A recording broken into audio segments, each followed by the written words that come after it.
கன்னியாகுமரி மாவட்டத்தில் அமைந்துள்ள பெருஞ்சாணி அணையின் நீர்மட்டம் உயர்ந்து வருவதால் வெள்ள அபாய எச்சரிக்கை விடுக்கப்பட்டுள்ளது. கன்னியாகுமரி மாவட்டத்தில் கடந்த ஒரு மாதமாகவே கோடை மழை பெய்து வருகிறது. இந்நிலையில் பேச்சிப்பாறை, மாம்பழத்தாறு, பொய்கை உள்ளிட்ட அணைகளின் நீர்மட்டம் அதிகரித்து வருகின்றன.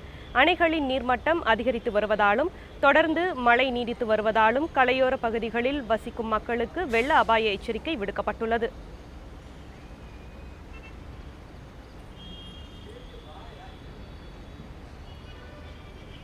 கன்னியாகுமரி மாவட்டத்தில் அமைந்துள்ள பெருஞ்சாணி உள்ளிட்ட அணைகளின் நீர்மட்டம் உயர்ந்து வருவதால் வெள்ள அபாய எச்சரிக்கை விடுக்கப்பட்டுள்ளது.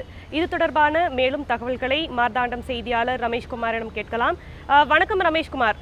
கன்னியாகுமரி மாவட்டத்தில் அணைகளின் நீர்மட்டம் எவ்வளவு இருக்கு? எந்தெந்த பகுதிகளுக்கு வெள்ள அபாய எச்சரிக்கை விடுக்கப்பட்டிருக்கு? தமிழரசி, கன்னியாகுமரி மாவட்டத்தை பொறுத்த அளவில் கடந்த 2 நாட்களாக தொடர் சாரல் மழை பெய்து வருகிறது.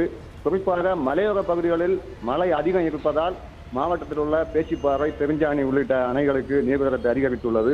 மேலும் 48 அடி கொள்ளளவு கொண்ட பேச்சிப்பாறை அணை நீர்மட்டம் தற்பொழுது 40 அடியாகவும், தொடர்ந்து 77 அடி கொள்ளளவு கொண்ட பெருஞ்சாணி அணை நீர்மட்டம் தற்பொழுது 71 அடியை தாண்டியதை தொடர்ந்து தற்பொழுது பெருஞ்சாணி அணைக்கு வெள்ள அபாய எச்சரிக்கை விடப்பட்டுள்ளது.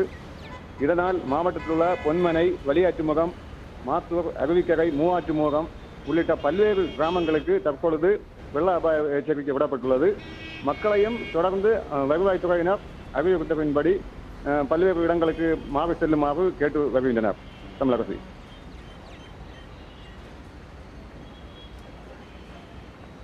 ரமேஷ், இப்போ கன்னியாகுமரி மாவட்டத்தில் தற்போதைய மழை நிலவரம் பற்றி சொல்லுங்க.